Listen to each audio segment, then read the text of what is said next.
Welcome to the Flat Earth Debate Uncut and After Show. I'm your host, Nathan Oakley, and if you are new to this channel, or you've not done so already, then be sure to subscribe, hit the bell notification icon and join button if you'd like to become a Nathan Oakley 1980 channel member and keep up to date with the Flat Earth Debate. If you would like to support the channel, there is a super chat that runs alongside each of these shows while they are premiering, and there's also a PayPal, Patreon, crypto, and thanks button in the info box below the video. Speaking of Patreons, I'm going to do a quick shout out to all of you who do support me on Patreon. So, a massive shout out of thanks and appreciation to Moon Harvest, Amish Earther, Naughty Thumbnails, Mitch Kennedy, Original D-Rose, Rod, The Name's Burley, Twad Wazzle, Jason Hornsby, Christoph Fournier, Flat Earth Travolta, JMails24, Unimento, M, Iron26, Endless, Flat Earth Sage, Goldie McKinnon, Retro Built, More Books, Canna Bear, Fibre Oats, Michael Kahn, John Kays, Patrick Gunnels, Banter, Mel B. Styles, Hairy Blade, Mobile Max 777, Rob W, Reese Pound, Del West Watson, Maria Nealands, Unbelievable Productions, Blue Ridge Ranger, Abraham Mohammed, Skeptic 936, Life is Short, Texas Mike, Tina Baker, David Wayne Foster, and Dank. So another massive thank you to all of you for supporting me on Patreon. Now I will hand over to whoever is in Discord and Google so you can enjoy their dulcet tones while I set up for today's live show. Oh geez, it's stuff that falls out of the sky. Oh gosh, What stuff? the meteorite. Oh, Yeah. okay. Oh man, I didn't say nothing, but that's what we deal with out here on the flat Earth. Crazy.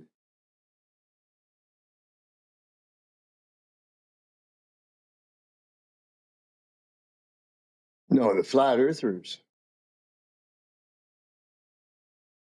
What about 'em? Hello, Sensual Goat. Hello, Rayleigh. Nathan, all good for today? I hope so.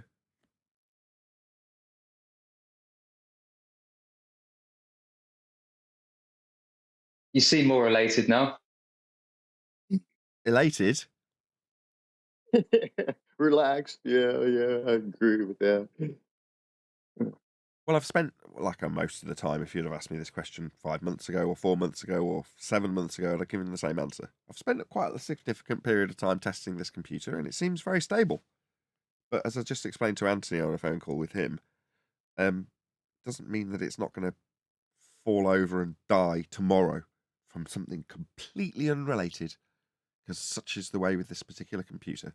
So as much as I want to say I have achieved that which I have achieved with other computers prior to this one, therefore it is stable, I'm not confident to say that because of my past experience with this computer. There you go. There's the full disclaimer. Hey, there's another disclaimer. Hold on. Oh yeah. Right, I gotta, I gotta step away for a bit. I don't know if I'm gonna be home for any of the show today, so something just came up. Okay, guys. B's gonna come in at around 9 like usual, and that's that. Okay. So I got Well, a jet. good luck with whatever it is that you're doing. Okay. Mysterious that it may be. No, it's nothing. It's just somebody needs some help with something, so I'm gonna go do that. Okay. Yeah. Cool. All right. See you Well, later. you guys have a blessed day, and I'll talk to you guys later. Bye bye. Bye.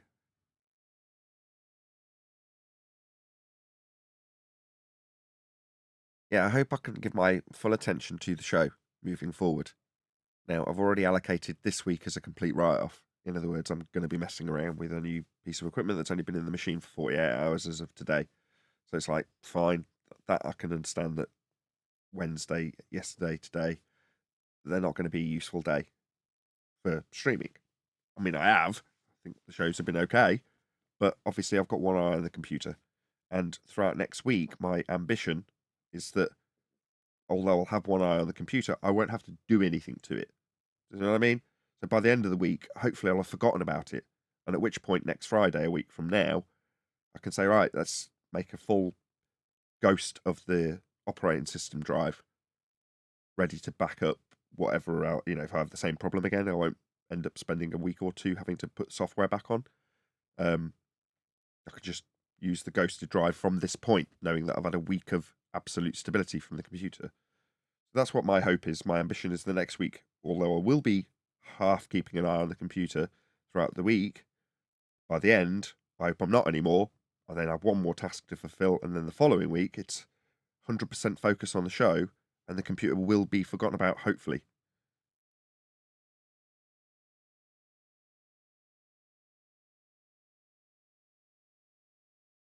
Well, as you're a semi-pro now, I was wondering if you could help Simon Dan with his computer issues. So maybe you can come back and tell us whether Foucault's pendulum proves drift or not.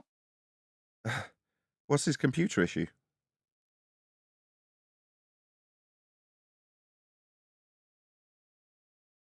Well, about 3 years ago, he was in chat and you asked him about 30 times because of his Coriolis ball jitsu. And he told you that he had computer issues and he'd have to speak with Neil deGrasse Tyson, and then he just never returned.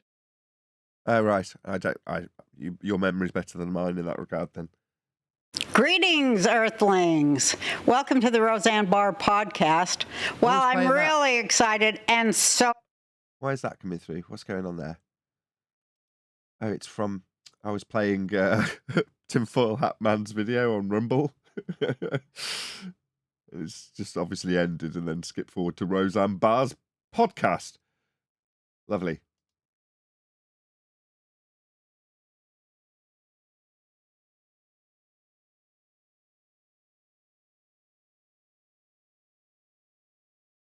Have you got anything scheduled for today? Any videos lined up? Like I just said, I was just perusing Tinfoil Hat Man's video. But other than that, no. I was considering and contemplating that very fact. Just let whoever this is in. Refracted. Yeah, I don't have anything lined up, so obviously we covered Flatzoid. I don't know if somebody will post something to me today between now and then. I've just scrolled up Master B to see if there was something to cover, and other than D suggesting that we cover... What's this? Lewis Rossman, viewing streams in the USA is not piracy. Yeah, that's not something I want to cover either. So no.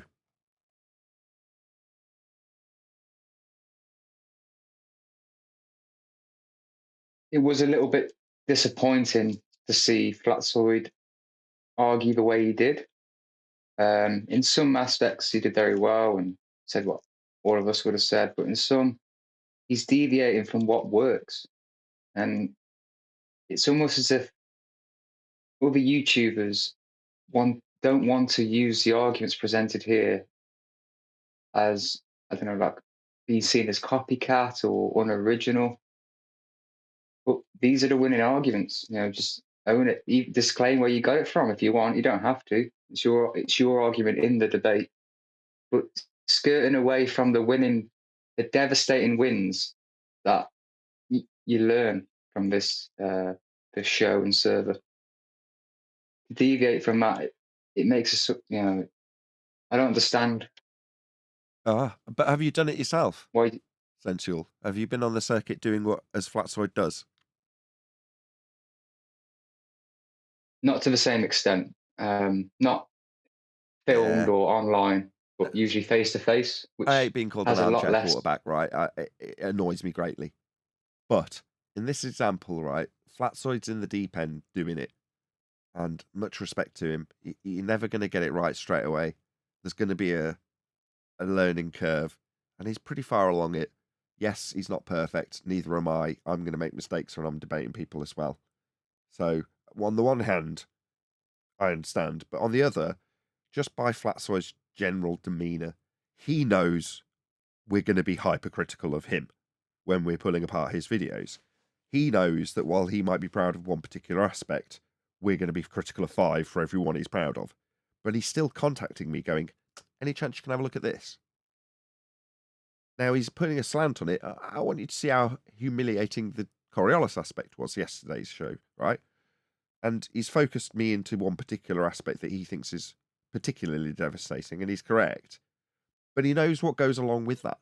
And he wants it, which is to say that he's refining his own arguments. And all of the fluff that we say is fluff needs to be understood. And sometimes in the process of understanding it, you'll end up debating about it when it isn't needed. Like us talking about Highway 90 or whatever we've called it, Route 90. Well, you can only jump on Route 90 if you know there is, number one, a route between A and B, regardless of if it's through the thicket and through the jungle or whatever you want to use as an analogy, or on Route 90. But you need to know that there's both. You need to know your way well along both. And having travelled the road more trodden and more windy, you're going to have your eyes open to the on-ramp in the metaphor, which is to say that you'll get to those quick arguments that say you're going to need a flat plane for this, and then explain how. And when they attempt to take you back into the weeds and the wrangle-dangle of the older arguments, you need to know how those arguments work so you can quickly snap them back onto the main point you're trying to make. But without both, you're never going to be able to succeed in the cutting them off at the knees with a "you'll need a flat earth for that" if you can't back it up. Well, Flatsoid's in the process of knowing all the fluff that goes behind things like Coriolis, quite complex arguments he's into. So I as much as I hate the discussion, I hate Coriolis as a subject matter, I hated learning about it, hate debating about it, I do quite like the fact that we can cut it off at the knees on Highway 90 now and point out that they're going to need perpendicular to the axis of rotation. All right, well, perpendicular to a flat plane is how you're going to measure your inference of an axis in the first place. You're going to need a flat plane for this. Very useful. But I would then go on to say, well, all the rest of it's fluff. And that's kind of where Flatsoid found himself in that discussion. But he needs to know that fluff. And it's good to see him debating about it. And it's nice that he can hear me critique him, or anybody else on the panel for that matter, because it sharpens up him and his arguments. So, I recognised really early on when Flatsoid was doing the odd stream with his crappy phone that this guy's going to be formidable. For that reason, I got right behind him right early on, because I think he is going to be formidable, and he's nearly there. And yeah, you can easily critique him. We can, but I bet hardly anybody else could. And further to that, I bet some of the stuff he was going through with Coriolis effect that he sees as quite simple now because he does understand it well. Most of the audience may not understand that stuff. I'm not saying you, but I'm saying there's a good chunk of the audience that won't. So he's already surpassed them, in other words, on one of the most complex subjects, in my opinion. Well, he did detail Coriolis better than a PhD. And by better, he's got that. By better, you mean correctly? Well, yeah, correct is better. Absolutely. But yeah, I'm sure he'll listen to this. Essential. Go on. Sorry, what were you going to say? I said what he was missing. There was what you had in the debate with Josh, the Navy guy, and Nancy, the host. Even though you were in the weeds of them and the sextant and winning in the weeds, there was a pertinent moment in that debate when you referenced Huygens and Copernicus, and they had nothing. They didn't even know who they were or what their context is to the discussion. And that was obvious to everybody watching. So there would have been globe believers watching that, frowning that their representatives are stumped by the flat earther. And I just think those moments are what you need.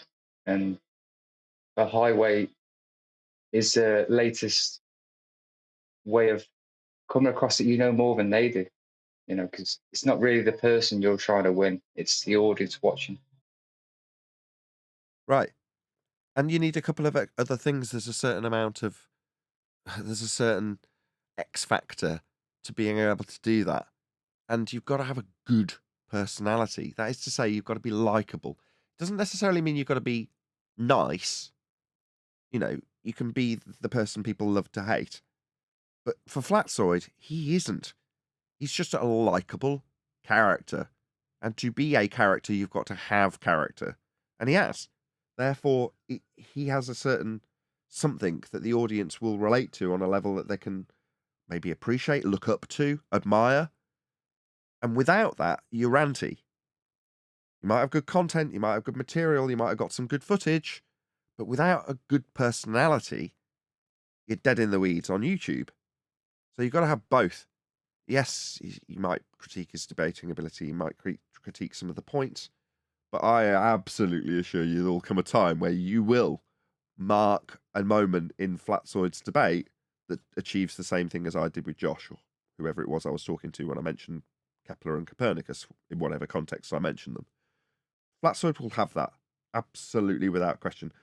And I've said this before, maybe people don't realise how new he is. He hasn't actually been doing this that long as a YouTuber, as an opponent for the Globe Believers. He started, I mean, it's not that long ago. When I say 2 or 3 years, compared to 8 or 9 years, it's relatively recent.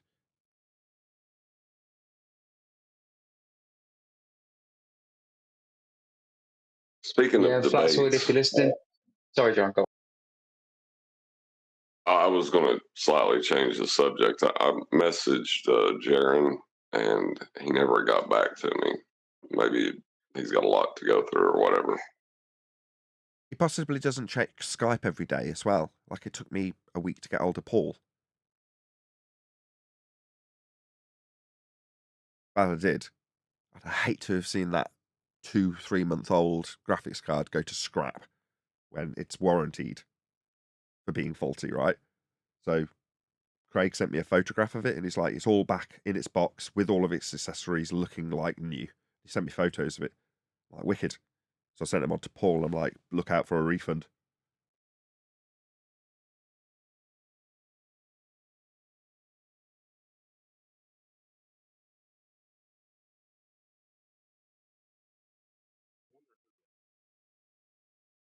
Just to close out on Flatzoid, I wanted to say, if you're listening, Flatzoid, the only reason we're being hypercritical is because we want you to do well. So if we didn't care, we wouldn't bother. If you're going to represent us, we want you to represent us appropriately. So that's the only reason. Right. I love what you're doing. I love it. Same sentiment I had for Jaron, right? Yeah, that's the same one I still hold to. If you're going to represent the things that I know, I would like you to at least know them. Yes, indeed. And maybe, maybe he'll get back. I don't want to debate Rip If again. I mean, I will. It doesn't really matter who they pick, but I don't have anybody that I want to debate. So how will he pick that? Do you know? Or I have no idea.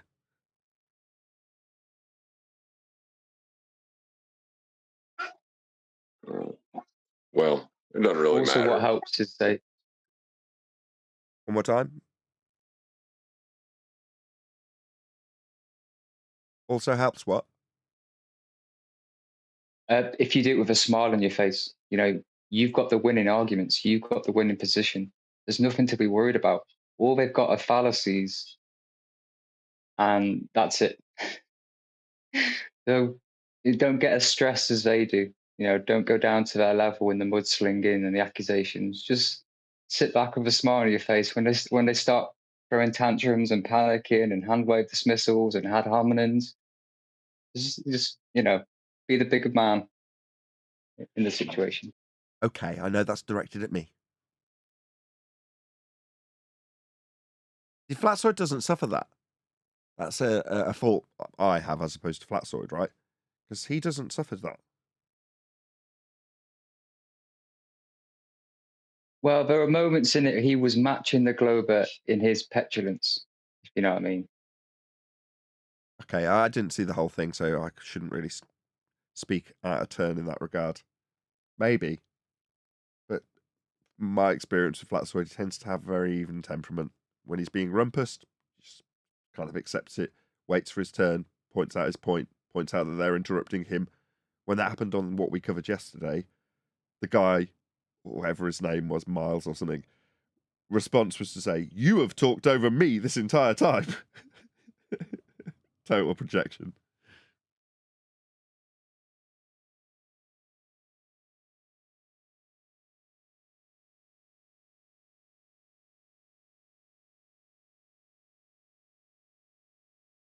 Well, one of the problems is to be humiliated, you got to have humility first. And most of the time, ballers don't come into this subject with even the slightest bit of humility. You know, Yeah, and it's all projected onto us. The reason they don't have any is because they feel we should be embarrassed at what's going on. And most of them, that actually lulls them into a false sense of security when they get in front of someone like you or I or whoever, Flatsoid.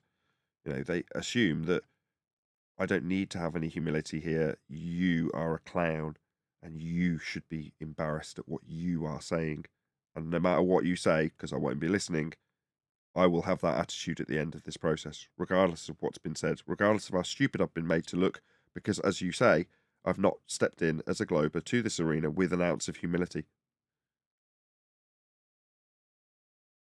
like the Black Knight never thought he could be defeated.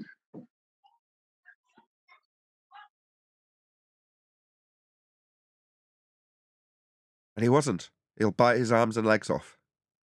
Right? Respawn, as QE puts it.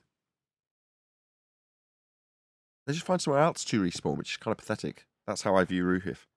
All right, your argument's failed here, so you'll find someone else to respawn them on. Like, does that really serve as pain relief?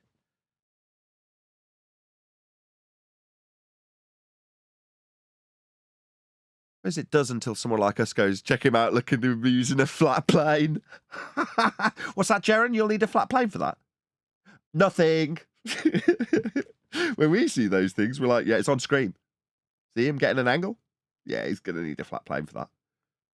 No way we would provide him with any pain relief. So they take the crappy old arguments that they've utilised for years, put them under the nose of somebody that doesn't know any better, and then go, check it out, I won. And because the audience is behind me and I live in a consensus world, that's all I need. Pain relief comes in abundance. I'm going to get coffee. Hopefully you guys will keep the conversation going. Sensual and John for 5 minutes. I'll try, but the kids are fighting.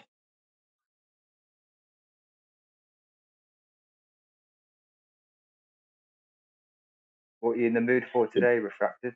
Something comical, maybe the Dave McKeegan review video, or a continuation of Flatsoid, or something entirely different? What are you feeling like? Whatever you've got, give it to somebody that can post it in the Master B chat and I'll present it. There's no 10th man taking precedent, right? So coffee machine's not heated up yet, hence I'm still here. I just turned it on and now I'm sitting back down. I don't like being too critical of flat earthers. I feel like, you have to be more delicate when you're correcting them. You know what I mean? Not really. If it's someone that I like, if it's a friend, like Flatsoid, then yes.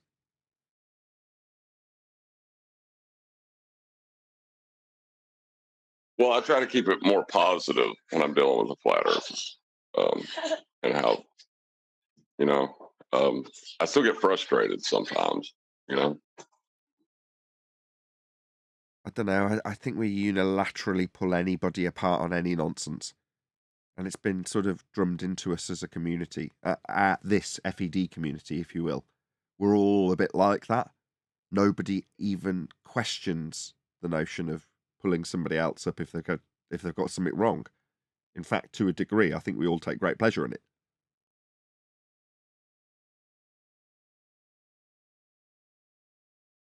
We know there's a greater good in refining each other's arguments, making sure that someone's not spouting nonsense, that they're going to leave themselves open to a ball fallacy by what they've said or how they've said it. So we are hypercritical of each other constantly. Other communities don't do that, especially our counterparts. Get away with any old nonsense. That Grayson, that was his name. Grayson versus Flatsoid. After the fact, he sat around with a whole load of other ball believers. Not only are they not correcting him on his nonsense, they don't know the stuff either. But they're all around the campfire, metaphorically speaking, tapping each other on the back. Yeah, I don't understand that, how you can sit there and think you just want a debate, and nobody even knows what the debate was about. But so long as the perception is that we won, they lost, Earth's still a ball for them. Consensus reality. So consensus outcome of a debate, regardless of if the points were correct or not, is all that is asked of ball believers. That's all they want. Does this reaffirm my consensus reality? Yes, it does. Was it right or wrong? Isn't something that comes into it. Yeah, it's just still crazy to think that you're sitting around bragging about how wrong this guy is, but nobody knows what they're talking about and admits to it, you know?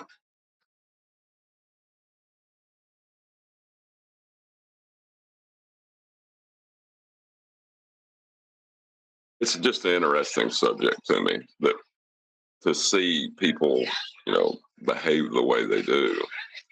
You don't really see that in any other genre like you do here. Because it's been programmed into you from birth. So the kind of 5 years ago way of phrasing this was to say that they automatically beg the question. Well, it's not quite as simple as them employing a fallacy. It's a way of life. It's a paradigm that they are part of. It's hard to put your finger on how to phrase this. That is their world. Your cognition makes up your reality, and their reality is ball shaped, ipso facto. Now it isn't, but they don't know that. They think it ipso facto is, regardless of any standard that you can put in front of them. Even if you show them to be wrong with the standard that they've adhered to in their own mind, it will just cause cognitive dissonance, as opposed to a rejection of the reality that they have had ingrained into them. Right, I'm going to get this coffee made. 5 minutes before the live show starts. Yeah, I mean, I will say- understand that. Go ahead. Sorry. No, you go first, mate. I'll go after. I was just saying, I understand the way they're viewing it. They're compartmentalizing the information so they don't have to think about it. And then, like, they know there's an answer, they just don't know it. And there's someone out there that does. It's okay that they don't. There's this other thing that I can rely on. And, the housekeeping questions kind of deal with all those pillars that they're relying on. And I wouldn't even say they're pillars, because they're not. They're 90 degrees at the surface. Oh my God. They built everything on a flat earth and they don't even know it.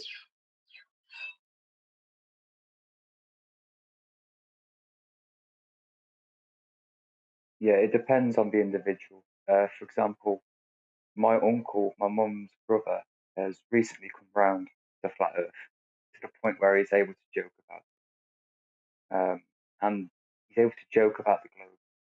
Whereas my granddad, who understands the argument, he's someone who buys his local and national newspapers every day. And so even though he understands the arguments, it's a lie. It's a lie that you can't get past. Whereas for some people, it's the opposite. Their granddad's a flat earther, but the sun is so deep into heliocentrism because it's in all their hobbies, that's been forced into every aspect of life and into our words and vocabulary. It just depends on the individuals and their discernment and how much they're plugged in to the matrix and dependent on it. I would like to see someone go back to when trepanning was a thing that people did in the news articles of the time. It would be hard to do. Like, the primary source research would be, I don't even know how to approach it, and find how the people who are writing about trepanning, how their attitudes changed and how they changed over time. Because that's kind of what we're at, is this um,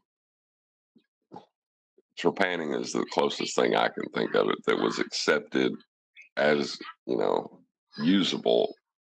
Like, I just wonder, was there a moment where everyone figured it out and just accepted that, drilling holes in your head to let the demons out is a dumb idea? Or were there people that debated about it like we're doing now, that were like, yeah, drilling holes in your head's dumb.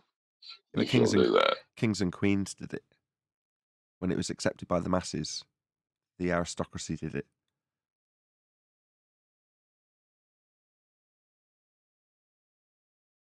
Right, but I was more on the way out. When it was on the way out, like who was it that pointed out the emperor had no clothes, and how long did it take everyone else to accept it? Well, it was probably someone pointing it out to the emperor, and then the emperor stopped, and then everyone else followed. So what we do, arguing with anti-flat earthers, is kind of playing into the new clothes idea that we should be going after PhDs and things like that. Not necessarily in the communities that rely on heliocentrism, but the ones that can apply pressure to those that aren't using the scientific method. Yeah, why not? There's a world of possibilities ahead of us. Like I say, it's the kind of thing I want to get into. Those sorts of open-minded thoughts are things that I've tried to put down and tell people not to convolute my show with currently, because I've got other things on my plate. It's nice to be able to open up your mind to other things. I'm probably speaking a bit too early. We'll have this conversation again in a week's time, John. Yeah. The first thing as flat earthers, we need to get our house in order. And the feast of nonsense is probably the biggest enemy we face. Maybe we can focus on that on today's show.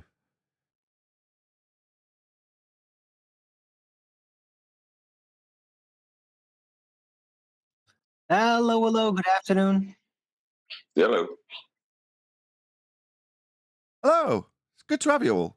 Any scientific evidence of gravity?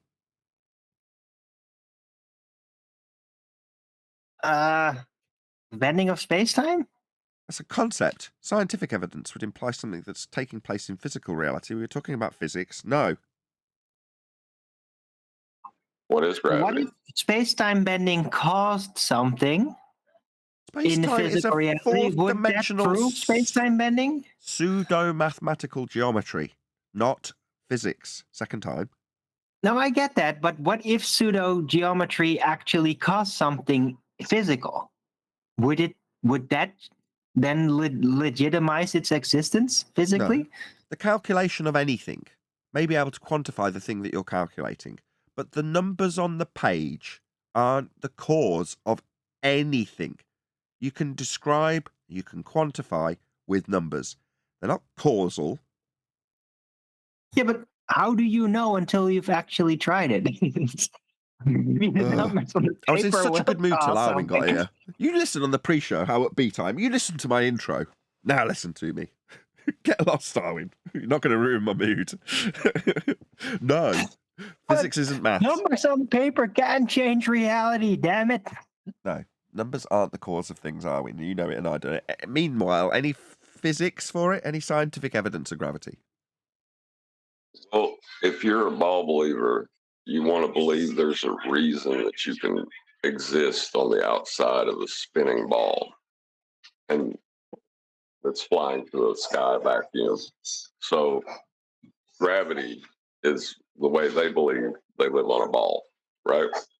Okay, but the ball that they've derived, if we're talking gravity and their association with the ball that they want to believe they're standing on the outside of, the way you come to reify into existence that concept mathematically, Arwin, how you can get involved with this, is by taking a flat plane measurement in the first instance and then deriving an R value and then creating a sphere that you can reify as you standing on the outside edge of it.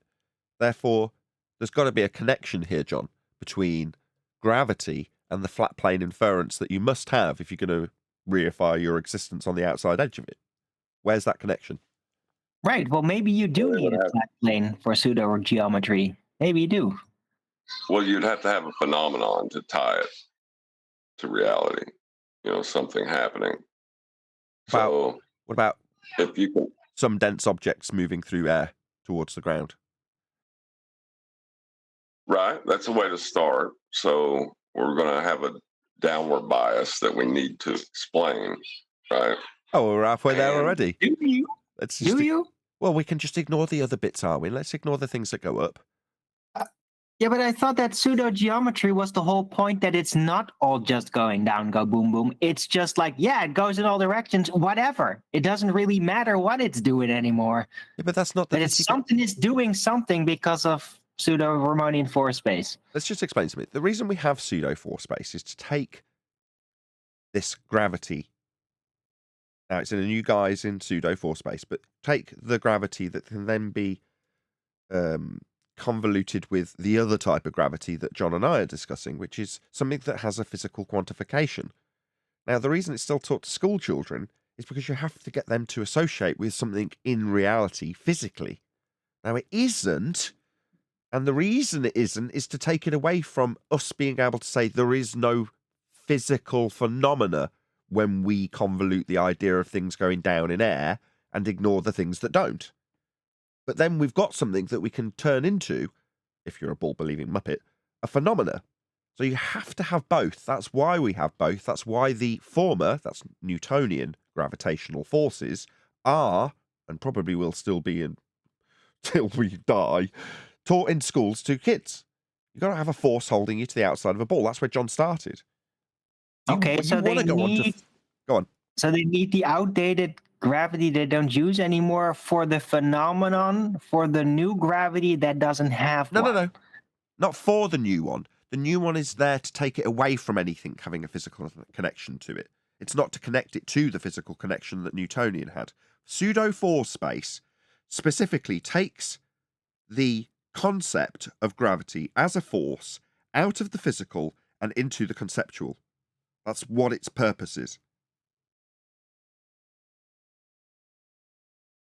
Ugh. Okay. And that's also why you won't find Slovers or flat earthers that want to argue Einstein. They want to argue Newtonian or falsely ascribe Newtonian. Right, because at least something is happening there. Or it's a more difficult for us to unpick. So when I first encountered QE, his gripe was that whenever he entered a discussion about gravity with a ball-believing Muppet, where does it go quickly? Well, it goes to the out-of-date rhetoric, the 108-year out-of-date Newtonian mass-attracting mass nonsensical garbage backed up by Cavendish. So he has to then try and step in and say, this is not your current rhetoric, so that he can get them to, hopefully, argue about pseudo-force space-time bending, because you can cut that off at the knees in the same way I did with you, Arwin. This is a conceptual, fourth-dimensional pseudo-reality time, which is also a concept in and of itself. Bending. Yeah, it's not happening in physical reality. End of discussion. Right. So you need the Newtonian force to argue about, right? You need to be arguing about why everything is going down. But that's where they need to start. But how do you bend something that's not physical? You're doing it now. Listen to what John's saying. You need to start with the three-dimensional force Newtonian. You're saying, well, where do you get space-time bending in that? You don't. Yeah, this is not convoluted at all. Yeah, it is. Extremely. Not really. What's... Gravity. It's convoluted. Oh, gravity. As hell. Sorry. I thought you meant our dissection of it was convoluted. On the No, contrary, we no. could not be a bit more concise. How dare you? No, you didn't mean that. Okay, fine. You mean gravity is very convoluted? Absolutely. It's got two different meanings for a single word. One is a force that attracts masses. The other is a pseudo force space time bending. They're both universally used side by side and juxtaposed with one another, flipped between, You know, it's a convoluted gaggle screw. But once you understand what they are, one is 108-year out-of-date mass-attracting mass according to Newton, backed up by Cavendish. Flying in the face of not all things go down. Not all things are attracted to the mass of a sphere Earth that they say you're held to with this force of gravity that pulls things down, like you to the surface. No, gases expand in all directions. It defies their claim of a phenomenon in the first instance. There is no phenomena. Nonsense. In terms of the Right. moving of the scale, when they describe G, they have us at 1G. That is to say, they've moved the scale 1. When you're not falling, when you're not doing anything, that should be 0. No, that's 1. What about when I'm falling through the air, hurtling towards my death? Oh, that's 0. Because you're not really falling. You're falling around a sphere, you know what I mean? So that's 0. Nonsense. Just move the scale so that you've got a force of 1 when you're doing nothing.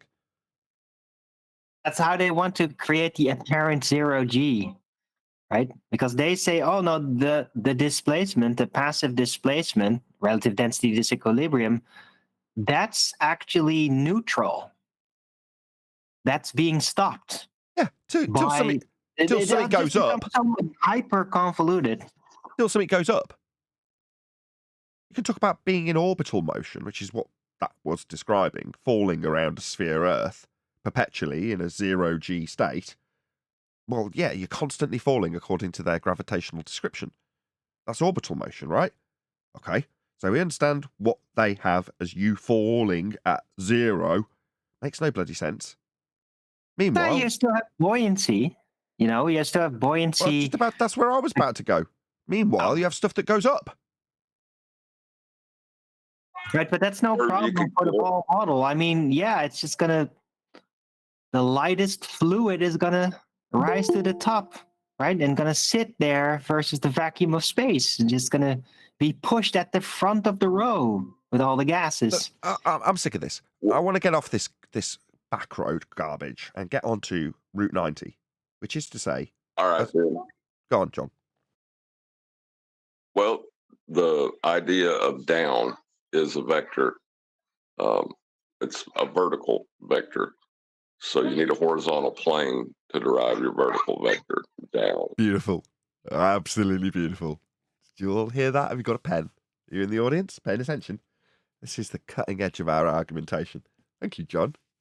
So to derive a claim of down in the first instance, you're going to be perpendicular to the horizon or perpendicular to a horizontal plane of reference. Therefore, you're going to need a flat plane for this.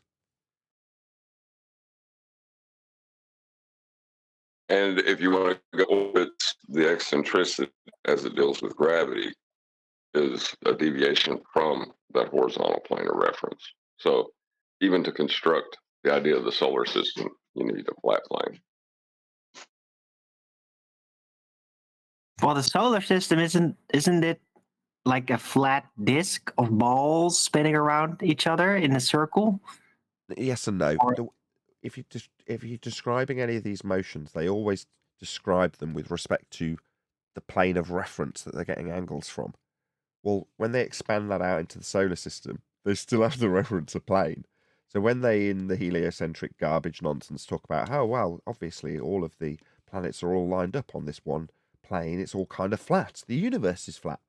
No, our descriptions of the lights of the sky have been derived from a flat plane that we're standing on.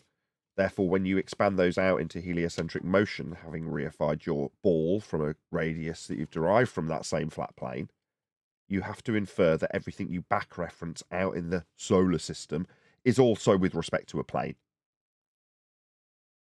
That's why they say the universe is flat. No, Earth is flat, and the descriptions of the universe that they pollute your mind with being you on a ball with us flying around the sun have all come from an origination of a flat plane measurement. Therefore, the universe is flat? No, the world's flat.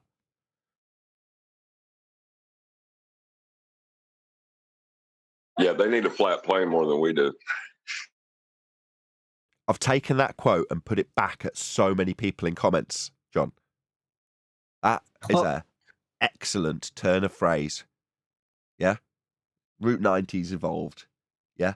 You, that would be you, globe-believing muppet, uneducated in your own rhetoric, need a flat plane more than we do. because you're making claims that are based off measurements taken from it. We're not. So therefore, you need a flat plane more than we do. End quote, refracted curvature, aka John. Hey, everyone. Ryan! Ray! Hey, Hey, Brian. Yeah, you got 3 panel members. just on what you just said, Nathan. We're not saying we require it to be flat. We're just saying that it happens to be flat. Like we live with the Earth has a horizontal baseline, basically, is what we're saying. So we don't need it to be, but they need it to be for all the things that they require to have happen for their. Well, that's not entirely fair. Hold on, what I are we? mean, we definitely need the Earth to be flat for the things that we do to work. Wouldn't be no celestial navigation if the Earth wasn't flat. Yeah, but that's we, as in everybody, including a ball belief that will also have a claim that comes from a measurement taken from the flat plane. Hence John's statement. You, globe believers, in parentheses, need the flat plane more than we do. They're making a lot more claims that are derived from it. It's that simple. Orbits, the most recent, check out that video. Something I've actually managed to cobble together while I was utilising my downtime, let's call it. But they do. They need the flat plane more than we do. Yeah, we just point out that it happens to be flat. You know, that's what we've ever done. We just pointed out that isn't it globe? It has a horizontal baseline. The thing about this, Brian, one of the commenters was trying to force me into justifying what an orbit was or defining. It's like, define orbits. Like, why? Well, you're claiming they prove a flat Earth. No. You have a claim of orbits, and your claim of orbits needs a flat Earth. We point out to you, who has the claim of orbits, definitely not me, I'm not claiming orbits, that the orbits you claim need a flat Earth. I'm not going to be defining anything. I'll point out where your claim needs a flat Earth, and then I'll walk away laughing. Yeah, because every part of your, like, if you were to actually start detailing orbits, no matter what they want to believe is happening, you're going to be starting with a flat plane because you have to create an angle because an orbit is an angle.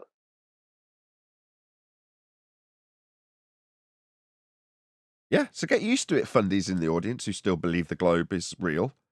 Every time you reference it, we're going to be pointing out where there's a flat plane being utilised along the way. And it will be pretty much straight away. But you'll have always sidestepped it or had it handed to you with an angle already measured from it or something along those lines so that you don't realise you've already utilised a flat plane. Classic example, MC Toon. How do you get these only capable of being measured off a flat plane angles to work on a flat plane?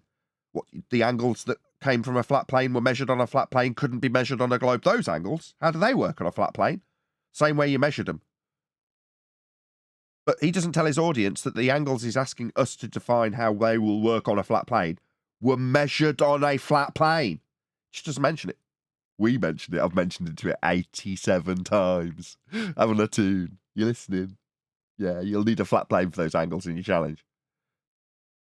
That's why when he was pushing the challenge originally, like there was about 3 weeks of him pushing this challenge, and every baller everywhere in everyone's chat and everyone's comment section was asking, "Are you going to take up the tune challenge?" Right? No, not. I don't mean just me. Asking everyone. Right? We all got it anywhere we went. And I asked Tune, I said to Tune, I said, one night, I said, why don't you just take your challenge and prove the globe with it?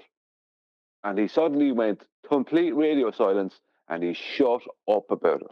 Because he knows that when it comes to the point of measuring that angle, he knows he can't assert anything but a horizontal plane. He knows this. So consequently, he just shut up about it, and suddenly the whole why don't you do Tune's challenge and prove it's flat? Right, that whole thing suddenly just died down. Why don't because you he can't. If he could prove the globe with it, if that was something he could prove the globe with it, he would have done it. Why is he not doing that? These people are frauds and charlatans, con artists. So Toon is just a fraud. How does this work on a flat plane with the angles that were measured only on a flat plane? Could only work on a measured flat plane. That's how you got the angles. That's the rebuttal. That's the end of the challenge. Where's the 10 grand? Fraud, charlatan, conman, MC Toon didn't pay anybody, just shut up about it. When it was shown to be only capable on a flat plane, did he pay anybody? No, because they're con men. He's only seeking pain relief, dangling 10 grand. He's a liar. He's not going to pay anybody a dime. We knew that the moment he came out with the challenge. We've seen it all before. Well, do you know what I've actually experienced? This is not me exaggerating. This is truth. That Proto, who's friends with Mark Town, Proto brought out a video there about, I don't know, a year ago maybe or less, where he takes a plastic blow-up globe, right? Now it's like a blow-up ball you'd have on the ocean, right? For kids and stuff thrown around the place. A plastic blow-up ball, globe, right? And he started drawing circles on it, circles that he was calling circles of equal altitude. Right? When they equal altitude on a globe? Au contraire. Yeah, see, well, they're not a circle on a globe. They're what's known as a spherical cap. They're only a circle when you take that cap off. You could then call them a circle because they're flat then.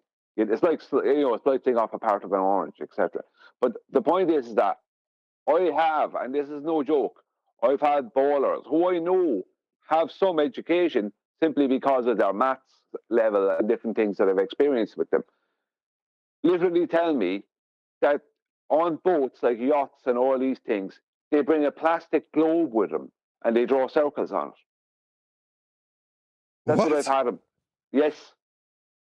These people are insane. Bring out a plastic globe with them and they draw circles on the globe, and that's how they find their way around. Yeah, I said no, they use maps. Yeah, cut to the guy with a flat map table charting stuff out. Yeah, okay, whatever you say. Yeah, there's a particular table, a big table, and it's on most, especially a boat of any size will have a big table. The whole point of it is so you can lay out a map. No, I don't know about that. I'm pretty sure I've seen in some of those map rooms, they've got like what looks at first glance to be like a giant exercise ball. They just wrap it around that, don't they? Yeah, because you know what I mean? That's what these people actually believe. So they actually will argue and fight for people on boats bringing out a blow-up globe. I mean, a blow-up globe,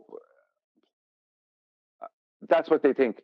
I don't know what else to say. That's what just made it I've up. had them argue that. It's the art of making up whatever convoluted nonsense makes you believe your own delusions when it comes to this cognitive dissonance. No, they don't use flat maps. And even if they knew that they did, they'd be like, well, if they're using a Gall Peters or they're using a Mercator, well, they're globe projections. Okay, yeah, they are. And those globe projections have come from a tube projection that's been taken from the equatorial plane.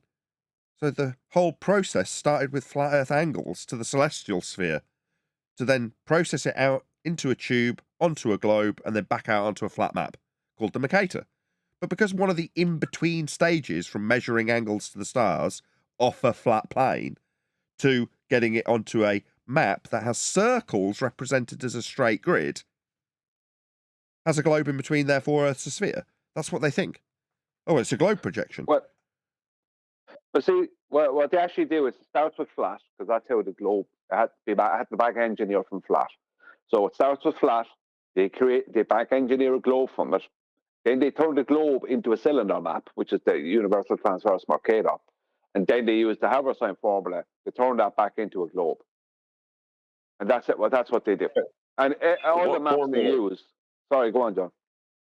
What formula do they use to turn it into a globe, though? The Haversine formula. Do you hear me? The Haversine. But when on a ship, you don't have a world map that you're laying out all the time. That's not what you do. You're laying out sectional maps. That's what you're laying out. The first distortion. What What formula did they use to distort it? Well, they didn't. They start with flat Earth elevation angles to Polaris, which creates the latitude and longitude grid. Then they turn that, they back engineer that into a globe. Then they turn that globe into a cylinder map by using all the latitude and longitude lines, turning them into XY lines on a cylinder map. And then they use the Haversine formula to turn that cylinder map back into a globe. Okay, yeah. What formula are they using to turn the flat map into a globe? The first time they do it. Well, so they just use the Haversine twice? No, they don't. No, they don't use the Haversine only one time. No, it starts with flat Earth elevation angles to Polaris. That's what creates the latitude and longitude grid. They then back engineer the latitude and longitude grid by treating all the corresponding longitude lines as bringing them together at their south ends to create a circle. So they create 24 circles basically, all interlocking. And what happens is all the longitude lines, circles of longitude, anything past the equator then gets smaller and starts matching anything north of the equator. And then they turn that globe into a cylinder map, and then they use the Haversine formula to turn it back into a globe.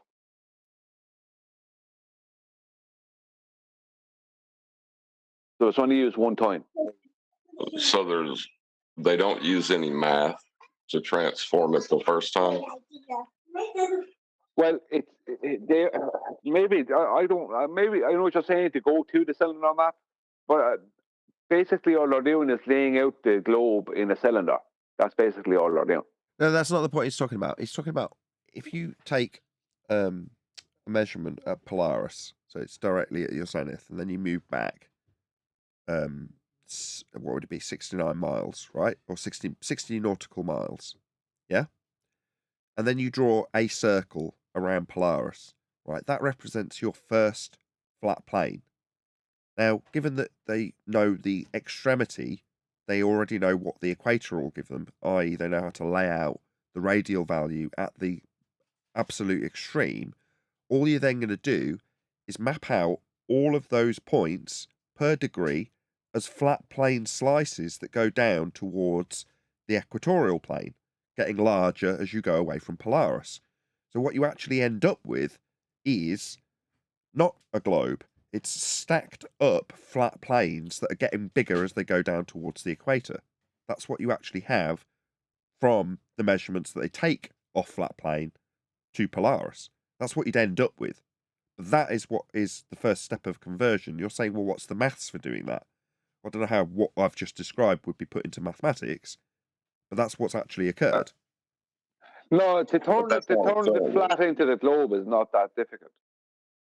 They just all they're doing is the south ends of the longitude lines are just being more brought in to meet in the middle. All they're doing is creating a circle out of it. Because remember that the presentation I did, Nathan, on your channel one night, the Great Circle Hijacking. That's what they're doing. Yes. They're turning the corresponding longitude lines into circles, and that's how they start their globe. That's where they get their radius from, because they then will have a 3,440 statute mile radius, right, length when they turn that into a circle, and that converted into nautical mile radius. Then they convert that into a statute mile radius of 3959 or 3958, something like that. But that's where they get their statute mile radius, and that's where it all starts from. So they don't need, the only formula they'll be using there is pi. It's only after that they need to use other formulas. But at that portion, the maths is not hard. Right, but the initial distortion into a cylinder or whatever would require them to have a mathematical formula for doing it. I just wondered if you knew what that formula was. We don't know. Well, no, they don't. They don't need it. That's the simplicity of it. They don't need much to turn it from a flat plane into a globe. They just need to turn the latitude and longitude grid into a globe, and then place all the land masses inside that. That, like, there would be a little bit of cartography messing around, but that wouldn't be the most difficult part. The most difficult part would be turning it from a cylinder map back to a globe, to use it that way, using great circles and oxymoron spherical triangles as they need them within the great circles. But it is that part is a bit trickier. But turning it from flat to globe, that's easy. All you have to do is turn the latitude and longitude grid into a sphere. Which is Right, just like, and all that is as I just described it. It's just ever increasing circles as you back away from Polaris, and they'll just draw out, as I described it, like pancakes getting bigger as they go down towards the equator. All flat planes, because that's what you're measuring. Well, it's like, you But know, that you get doesn't those. give you a cylinder. Yeah, That but won't no, give you it's that not won't give you a talking about a cylinder. It's cylinder. more akin to when you buy one of those cheap lamps that are made out of paper, and they're concentric circles, ever decreasing circles towards the center, and then you grab the center of it and pull it, and it becomes a sphere. Well, that's what you've laid out. If you've got that laid flat, that lamp shade made of paper with all the circles that are going to hold it together, well, they're all getting smaller and smaller and smaller towards the top. That's what you'd have laid flat if you measured from Polaris and backed out to the equator. That's what they've laid out. And then what you're saying is, when I metaphorically describe grabbing that lamp and pulling it so that it becomes sphere shaped, what's the formula to do that? That's what you're asking, isn't it? No, no, no. The part where it goes from flat Earth angle measurements to the stars to the distortion onto that can be put onto a cylinder. Okay. Yeah, once you've got it, can't be randomly done. You can't just say distorted. No, there has to be a method to distorting it. Yeah, that's what I'm trying to tell you, though. This is what I'm trying to point out. Are you talking about within celestial navigation there, or are you talking about how they began with this, John? he's talking about how you go from what will eventually be wrapped out from that sphere onto being a Mercator. So you've got a sphere you've got a cylinder wrapped around a sphere, John. And on the cylinder, in the inside of the cylinder, you've got the same rings, but they're now all equal because they're running down a cylinder, right? So essentially, you've got a grid inside a cylinder mapped out. That will eventually become the grid that's laid out flat for the Mercator. And those points that match the circles on the sphere that's been pulled up like a lamp, then plot out onto the points on the inside of that cylinder. I've seen on a Rob Durham video an actual cartoon of this being done, i.e. the sphere inside the cylinder with all the grid lines equal going down the cylinder, and that represents the latitude and longitude lines, and then the latitude and longitude lines that you've got from the sphere that you've mapped out from your angles to Polaris get literally plotted out onto the cylinder from the ball, and then that gets rolled out to become the Mercator projection. Right. You keep saying the steps, but I'm asking about the steps themselves. Yeah, but John, are you asking? Just let him ask. Hold on, Brian. Go ahead, John. Let me ask Sean a question, because I think I know what he's talking about. Are you talking about when they put the circles of equal altitude onto the Mercator map? No. The actual Mercator. You're talking about taking these angles taken from a flat plane, distorting them into a cylinder. There has to be a mathematical formula for that. You can't just do it willy-nilly, or everyone would have different maps. You do. See what they're but see, this is the trick, right? This is the trick. What they're doing is, when they take that angle, let's just say take an angle to the star, let's say a 40-degree angle, that'll leave them with 50 degrees, right?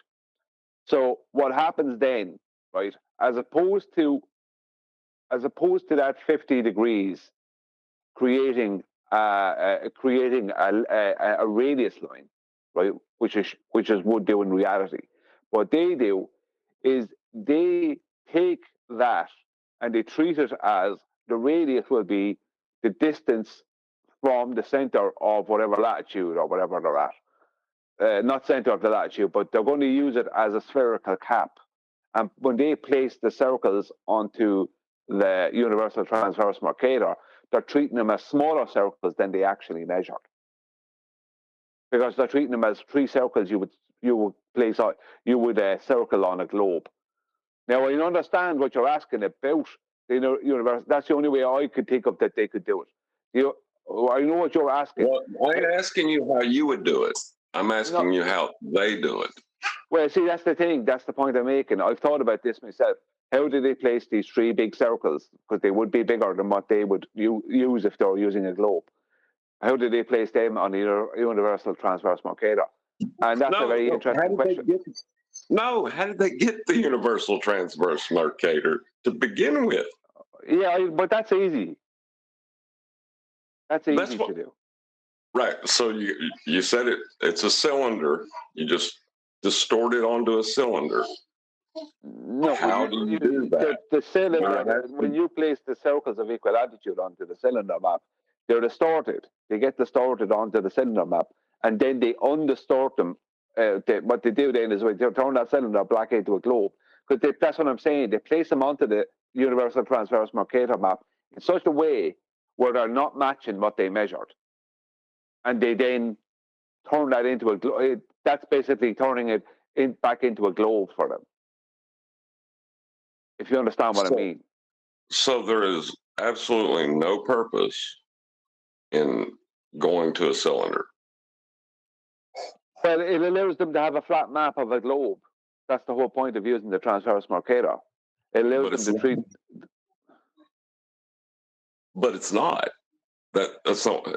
It's you're literally just taking your measurements and saying, "No, that's not it.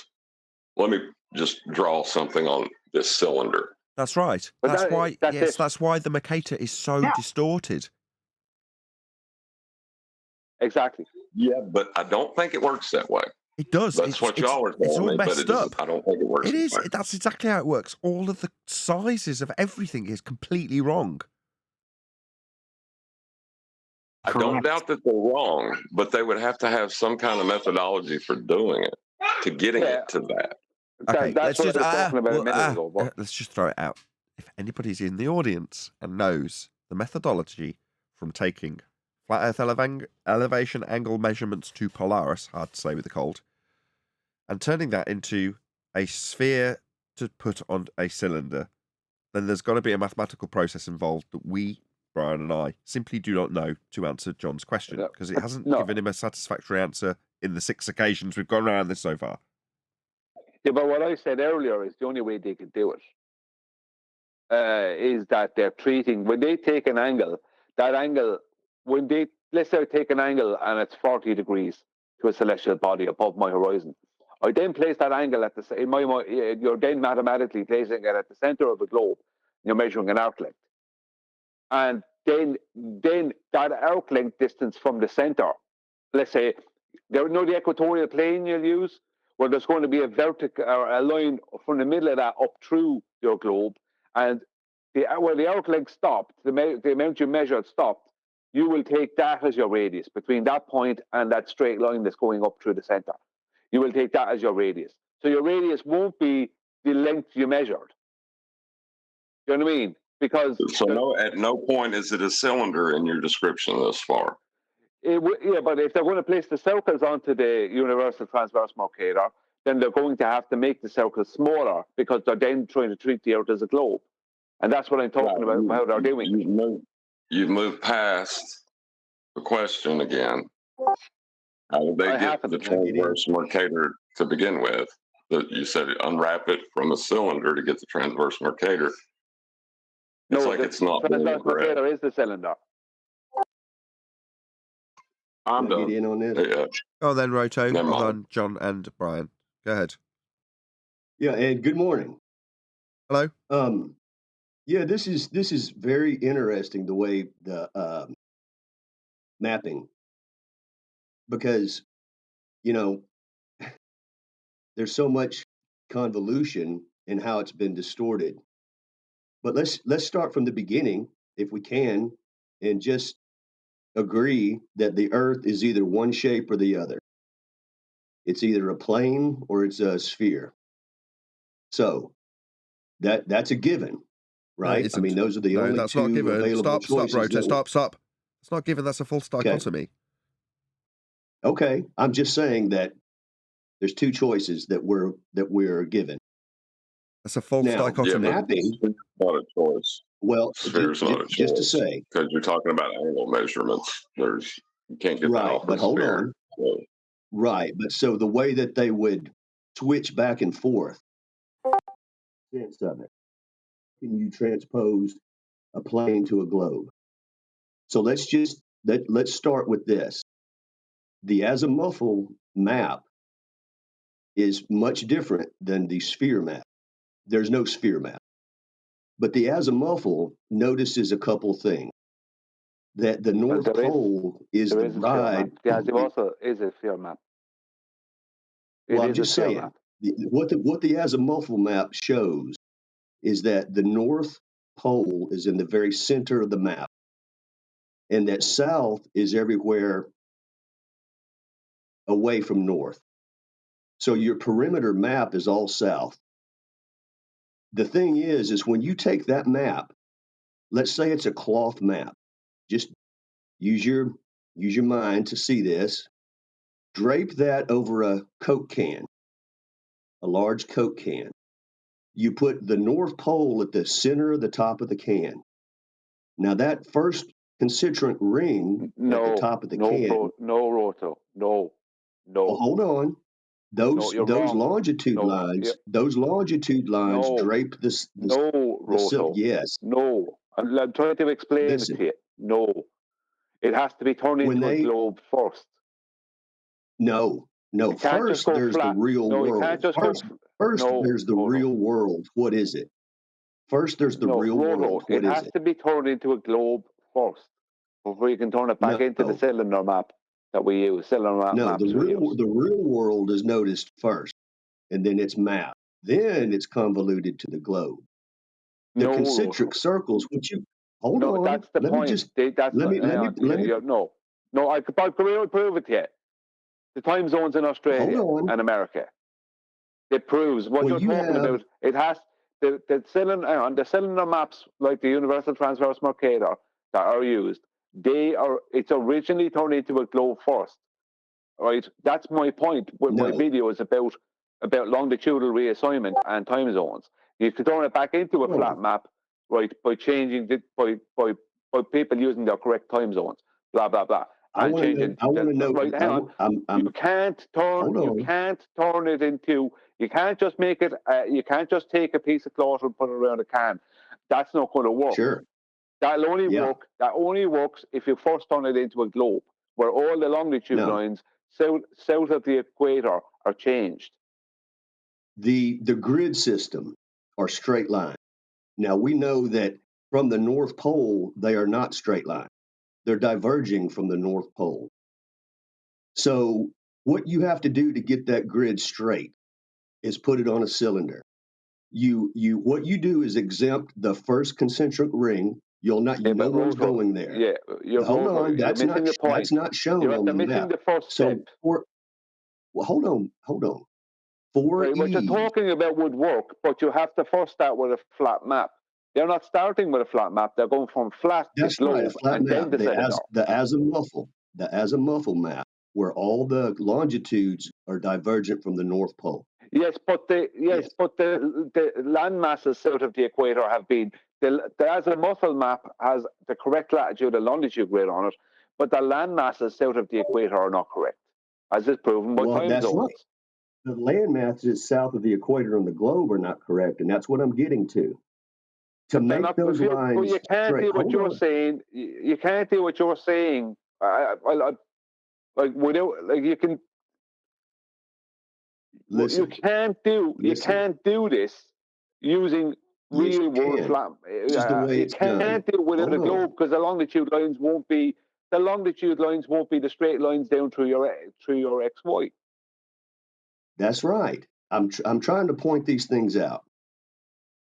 Okay, Well, to I don't get need that the pointed out. We straight. thought you were coming in to When give you us an listen, answer to man. the question Nathan asked. Okay, hold on.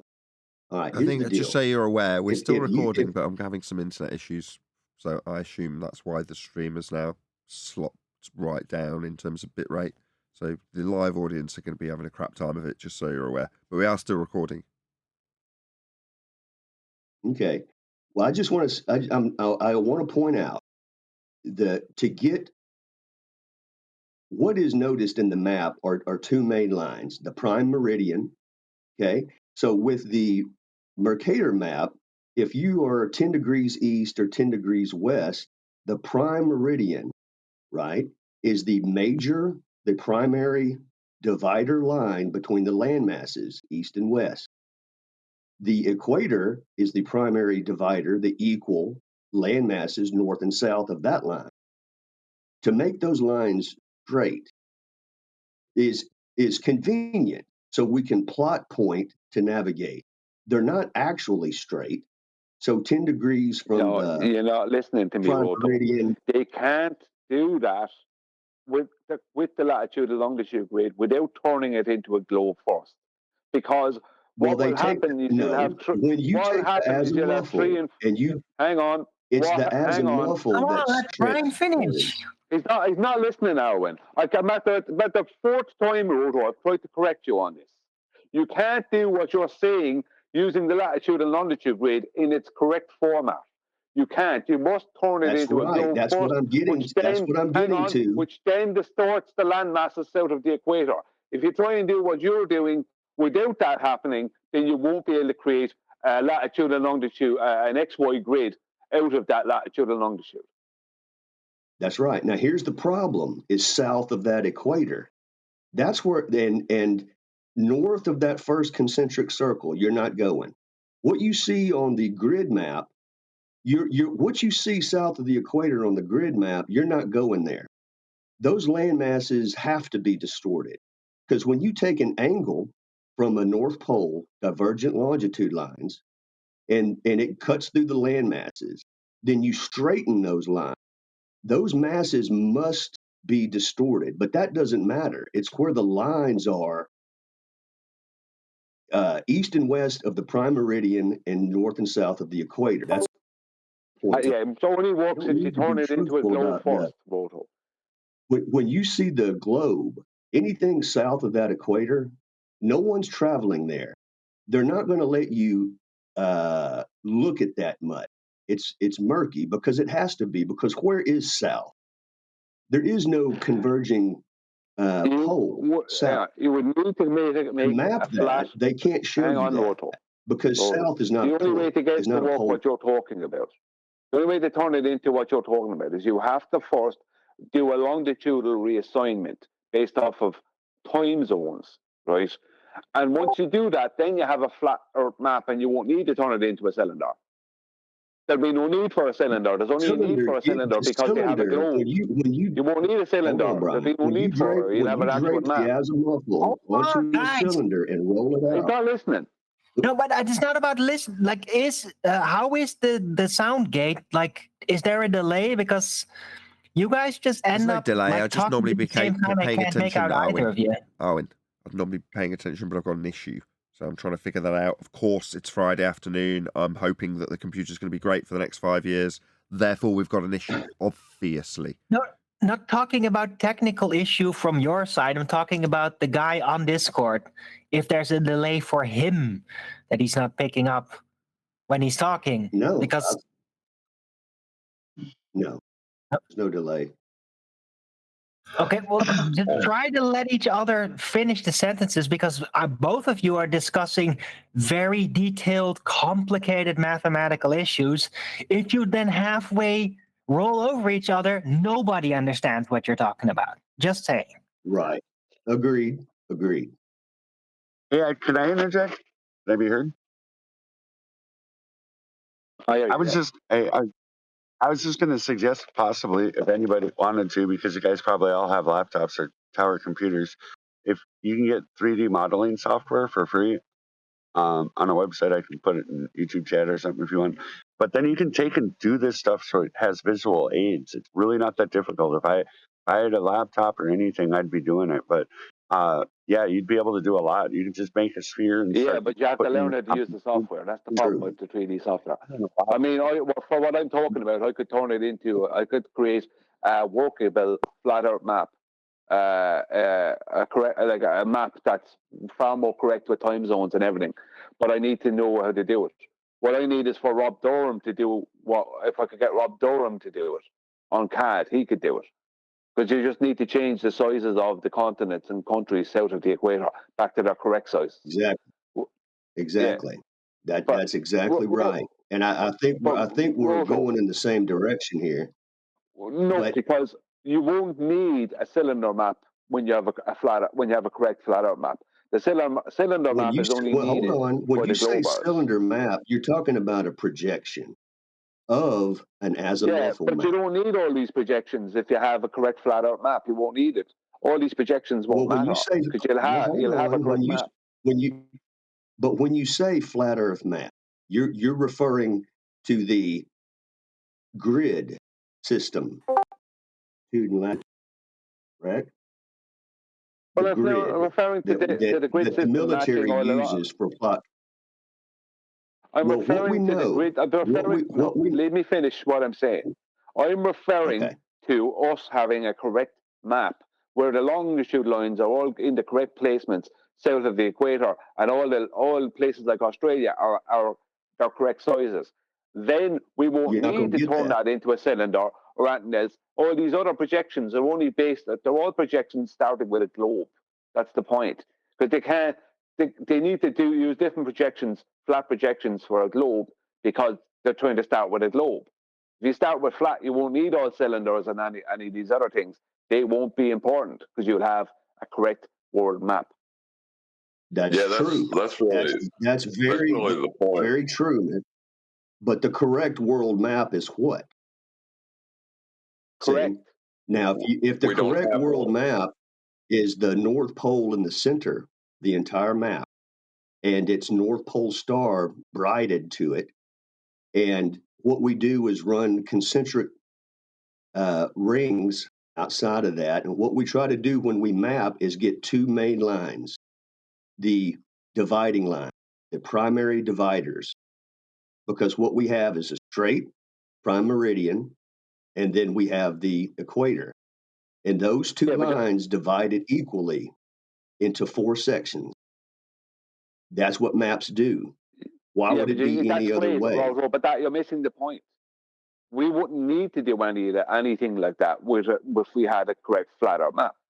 There wouldn't be a That's need for true, this. but you're not We going to wouldn't get need that to do because any of that. who would give us that? But what is that? So it's the I've azimuthal. I've That's the already correct detailed map. I've already detailed, I don't know how long ago, how to have us get a somewhat correct flat Earth map. You just have to reassign Well, I don't think the we're ever going to longitude get lines like a based off of correct, action. a Hang true on, map. leave me speak. You're asking who will give us that. I'm trying to tell you, and you're talking over me. I've already laid out what needs to be done. You need to correct the longitude lines based off of time zones. That's what needs to be done. And then you just have to take a Gleason's map and change the sizes of all the continents and countries south of the equator to their actual proper sizes.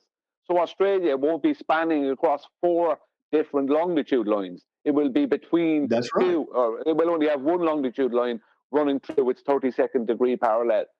That's what it is in reality. So once you do that, you won't need cylinder maps or any other types of projections because we don't have we don't need to never be distort presented anything. that, though, will you? We'll never have that.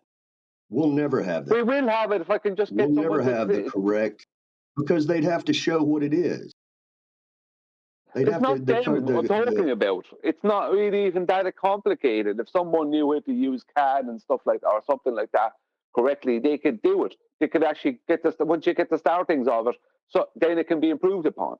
I know what has to be But done. it's the will not that to cover it complicated. up is the problem.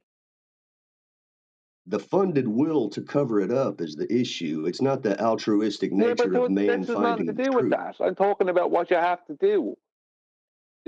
like what I'm talking about is not. I know exactly what needs to be done. I just don't have the software, and I don't have the knowledge of the software to do what needs to be done. Hey, Yeah. Brian, do we have Well, really, what we're pointing at is how it's all that you convoluted to can begin speak with. to him about this? I didn't hear that you were saying, John.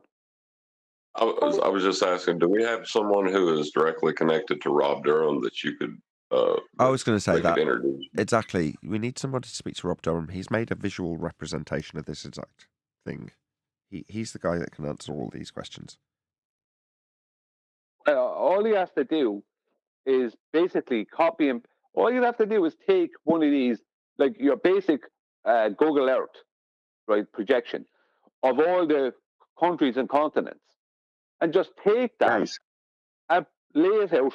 Take the Gleason's latitude and longitude grid, and place those correct sizes into that, because that's the only thing that's wrong with the Gleason's map, right? Like they're not Hey, saying it's can I perfect. do You'll never have a perfect. You'll never have a perfect world map because they're so big. But the best you'll get is if you take those countries and continents and at their correct sizes and place them underneath the latitude and longitude grid on the Gleason's map, then you'll have it. Because the problem is they change. To create a globe, they must change everyone's south of the equator. Their longitude positions their latitude positions don't need to change, but their longitude positions need to be changed to create a globe. Because there's no South Pole point. Because past the equator on the globe, they have to start reconverging, and they don't. That's why they'll never show you that part in its reality. And if y'all, I don't know how old you guys are, My but if point is we y'all, don't need to show someone else's own. well, you're just not going to get a true map, is what I'm saying, of the Earth. Hang on, Right, hang on. Nathan, there's something coming through playing like a video or something. What? There was a video Brian, playing through there. Brian, can you hear me? Yes. This is Lumpy. Okay, hey, the software Hello, is on titansofcnc.com.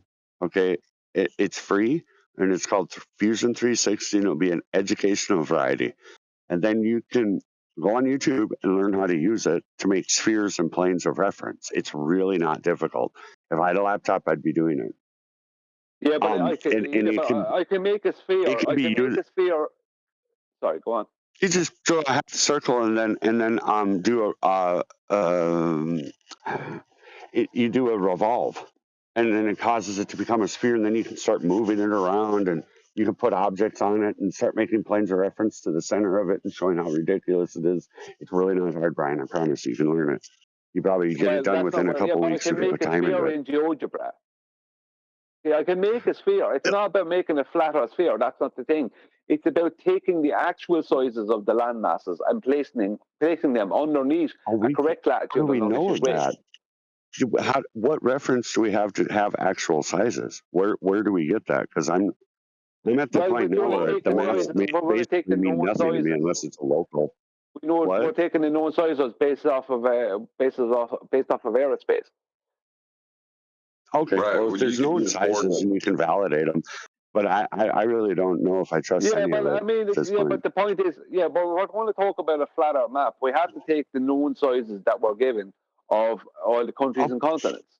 Because there's Brian, for example, can I do a for example real quick? The time zone and the hours of daylight, I'm in California and I'm from Minnesota, do not make sense right now. Minnesota's currently getting more hours of daylight than California. It's really weird. It's time, but time zone is 15 degrees of longitude. Well, I'm just saying the sun's doing something time zones are a sectioning up of 24-hour day, solar day given to us by the sun. But that doesn't mean they'll always match the sun. No, yeah, something's wrong with the sun here right now. Okay, so yeah, there would be like square miles that you could reference from maps available and stuff, and then try to patch it together. I don't really know how you'd go about validating like actual sizes and stuff. Some things just don't make sense. Like, well, you can validate sizes pretty good with aerospace. But I don't need to do that. If you have a means of knowing the sizes, too complicated. This is the problem. Hang on. Lumpy, this is the problem with flat Earth. As soon as you start talking about doing something, everyone brings in complications.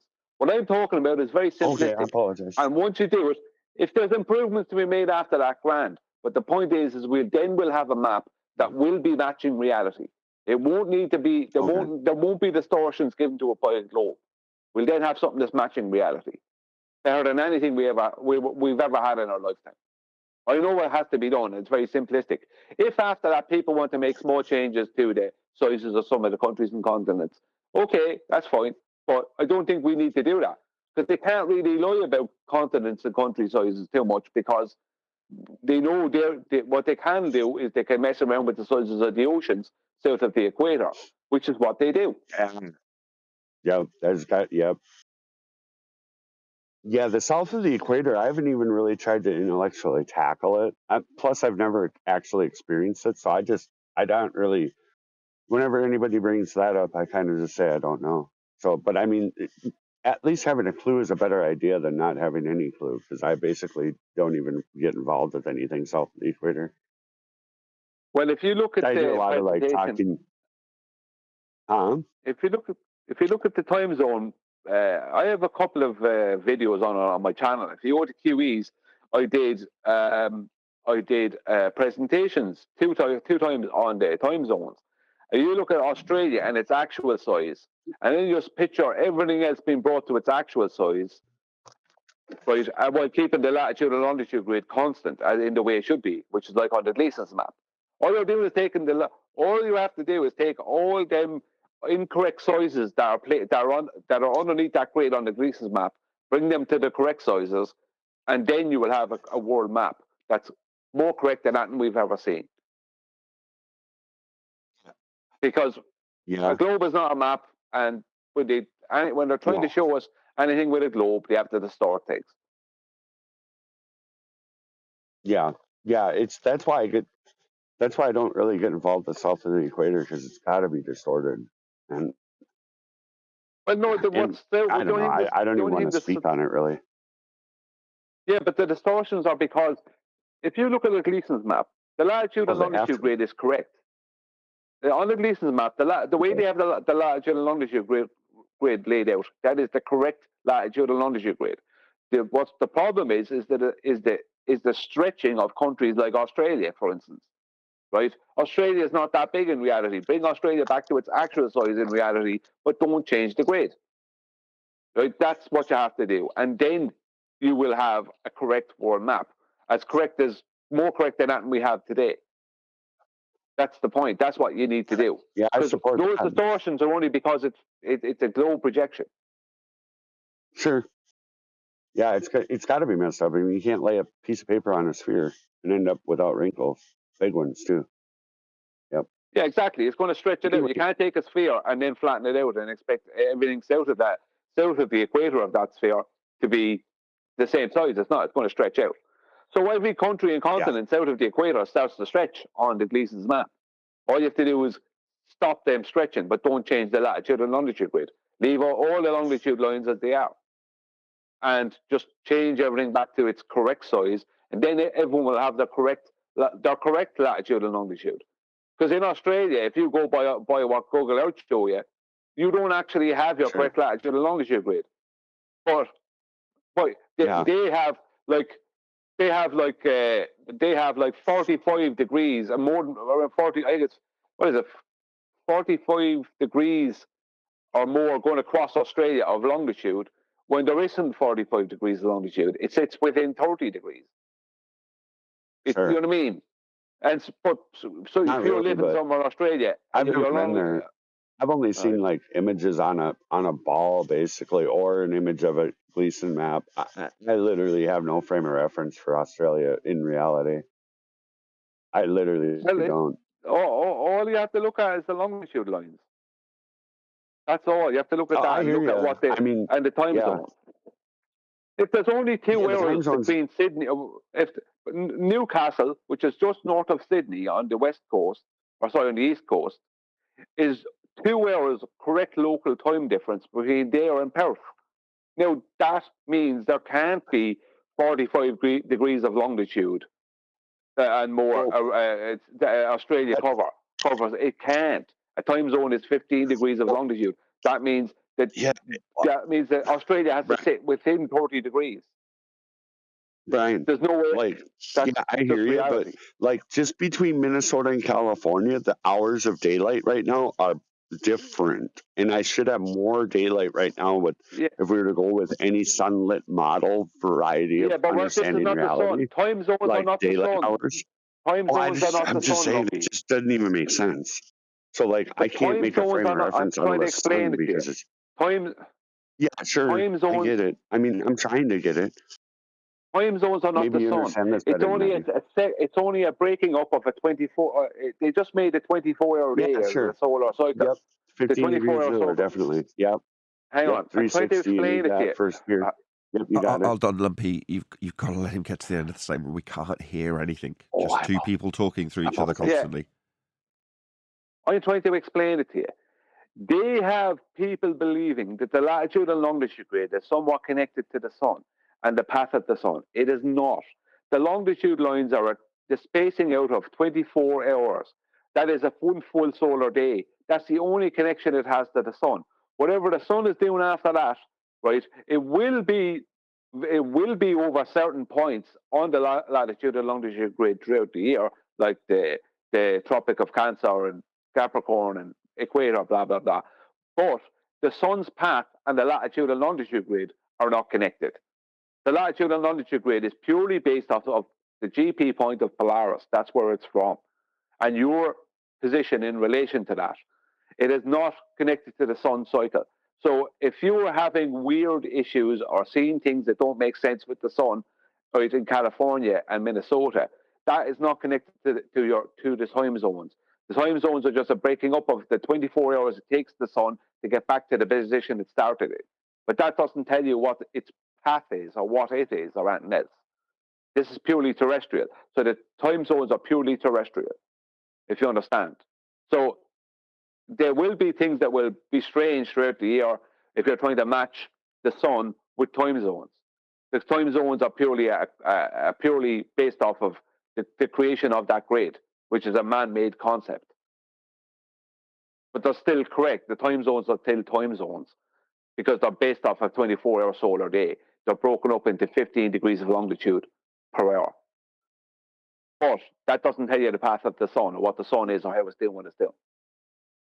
Okay, I agree. Thanks. If Sorry, you, I didn't mean to. how they teach us this in school is they'll show you a globe and they'll show you angles that are angles from the latitude and longitude grid from using and all these angles will be going from there to the sun and their sun back to there, where they have brainwashed people into thinking that the latitude and longitude grid has some connection to the sun outside of the use of the 24-hour day, solar day. It doesn't.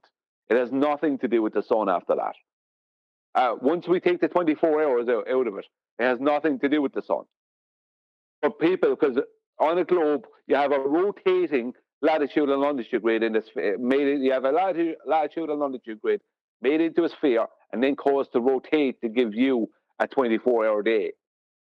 And all those angles, mathematically, they'll have matching up. But that has nothing to do with the path of the sun, because we've never been taught about the path of the sun, because we've been taught about a rotating globe.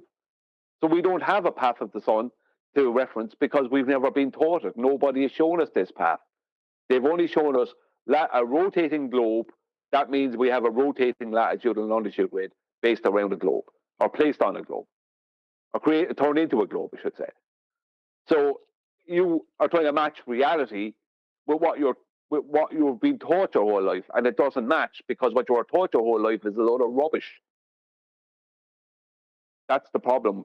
So it's not your fault or anyone else's fault. It's the fact that we were being taught a heap of rubbish. Because they have to match the sun up with their latitude and longitude grid on their globe. They have to. Because that's how they have to give you a 24-hour day. That's why they must do it.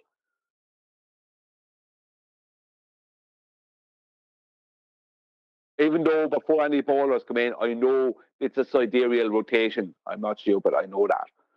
But it's how they do the angles to the sun.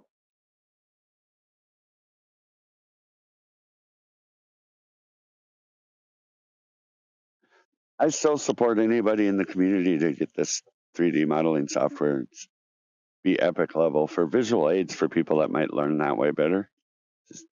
Anyway, Well, if or I'll make we a can get project Rob of it and Doran to give it do away. it, Rob Doran, I just got to maybe. take care of myself first. But anyway, thanks, Brian, No worries. for sure.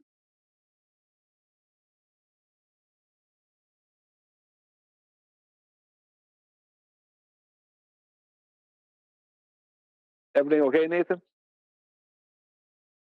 Fine. Just I mean, for somebody that's been trying to look into maps for a while, and I just stopped, right? Because it's so convoluted. There's so much data. There's no real point to start from. I think it might be. I mean, it seems like you have a great grip on this, right? It might be valuable. I mean, to me at least, if you could maybe make a video on maps. Although I'm with Arthur H. Robertson when it comes to maps, right? It's dependent on the person that's doing it, right? It's just to be looked at. But charts is definitely a way to go because you practically use it on to navigate with, right? I think that's probably the best start we can have from my point of view. When I we in our country don't have a lot of information on maps, which I could find. The best source that I could find was the U.S. Library of Congress, that they have stacks and stacks and pages of different states on maps, etc. All of it obviously starts from a flat plane, but in terms of getting a representation of where we live, I couldn't find any cartographer that could that present that in a way where they can say that this is the correct representation of where we live themselves, right? Even the mainstream ones, they will all tell you that it's not accurate. It's based on their view and what they wanted to do with the maps. And you'll find there's numerous presentations online on maps as well and mapping, and they will tell you as well that number one, the projection that we have from Google Maps is wholly inaccurate, right? Especially with how people used to navigate the plane in the past. All of the land masses are distorted, and people couldn't use it. Specifically around 1500s, late 1500s, the 1600s, when the new world maps came out, everybody got lost, right? So I'm personally in a point where I'm like, you know what? Maybe I don't know where I live, but that's okay, as long as I know the ground that I live on is a plane. I was at the same. I was at the same point. That's the initial establishment of the some of these maps. Is it just seems like that they pulled them out of their hind end just to try to make it fit some idea they had of the world before, you know. But it can't be that way. I know it can't be that way, but it just seems like that's what they've done, and it's confusing because it doesn't seem like anybody knows. They have this map. That's what they go off of, and they don't know why, but that's what they do. Yeah, well, it's very simple. Every one of them are starting with a globe and trying to make a flat projection using a globe in some way. And all the latitude and longitude positions are incorrect. They start becoming incorrect. All the longitude positions start becoming incorrect more and more as you go south of the equator.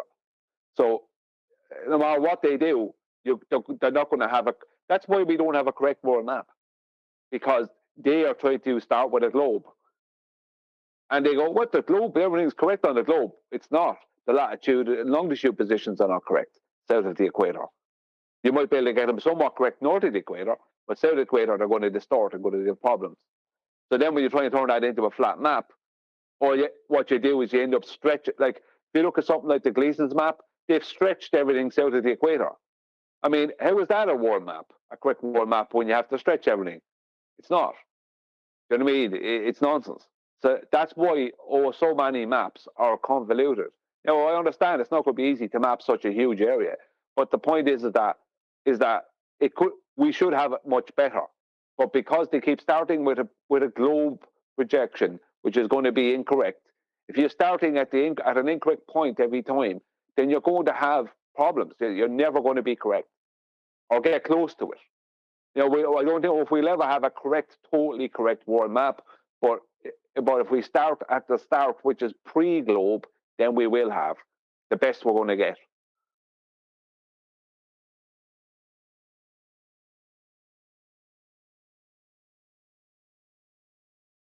You guys happy to hang How many around naval charts? if I end this Oh. stream and start another one? You guys all gonna hang around if I do so, or will I come back to an empty G+ panel in 5 minutes? No, I'll hang around if you want me to. Yeah. Yeah. I'll be in Discord. Okay. Excellent stuff. With that, then, I'm going to say a huge, massive, enormous thank you, first and foremost, to both Discord and G+ panels for making today's live and after show possible. I've been Nathan Oakley, and I will see you all in the next video.